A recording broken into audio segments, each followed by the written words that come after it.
Henrietta Lacks was born in Roanoke, Virginia on August 1st, 1920. She was a tobacco farmer. She moved to Maryland soon after she was married. She had 6 children. Henrietta died due to cancer at the age of 31 on October 4th, 1951. In 1951, Henrietta Lacks went to Johns Hopkins Hospital. She was seen by Dr. Howard Jones and was soon diagnosed with cervical cancer. Dr. Jones took a sample of her tumor and sent it to a nearby lab for analysis. There, the doctors noticed something different about Henrietta's cells. Henrietta's cells did not die like other patients with cervical cancer. Her cells continued to double every day.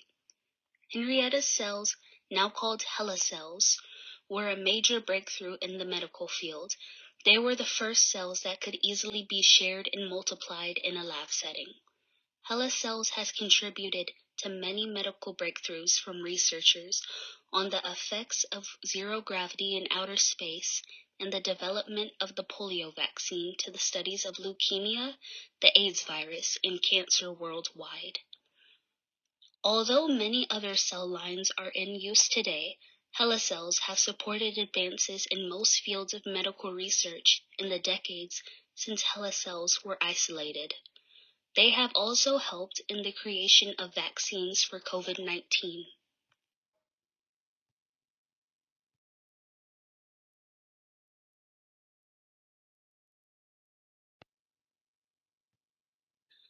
Johns Hopkins was one of the only hospitals in the area that provided medical care to Black people. For decades, Henrietta's medical records and name were released to the public with no consent from her family. No medical company or biotech company that has profited from the use of HeLa cells has shared any type of profit with Henrietta's family. There is a huge push by Henrietta Lacks' family to acknowledge Henrietta's contribution to modern medicine.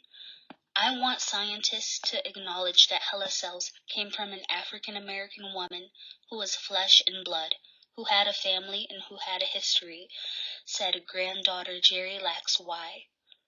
Scientists and the Lacks family have worked together to establish stronger rules to govern the use of specimens and bioaesthetics, but there is still much work to be done. If you would like to learn more about Henrietta Lacks and her contribution to medicine, you can look up the following resources. The book, the New York Times bestseller, The Immortal Life of Henrietta Lacks by Rebecca Skloot, the movie, The Immortal Life of Henrietta Lacks, or one of the 2 podcasts, Henrietta Lacks, A Donor's Immortal Legacy by NPR, or Henrietta Lacks by Radiolab. Thank you. We hope you learned something today.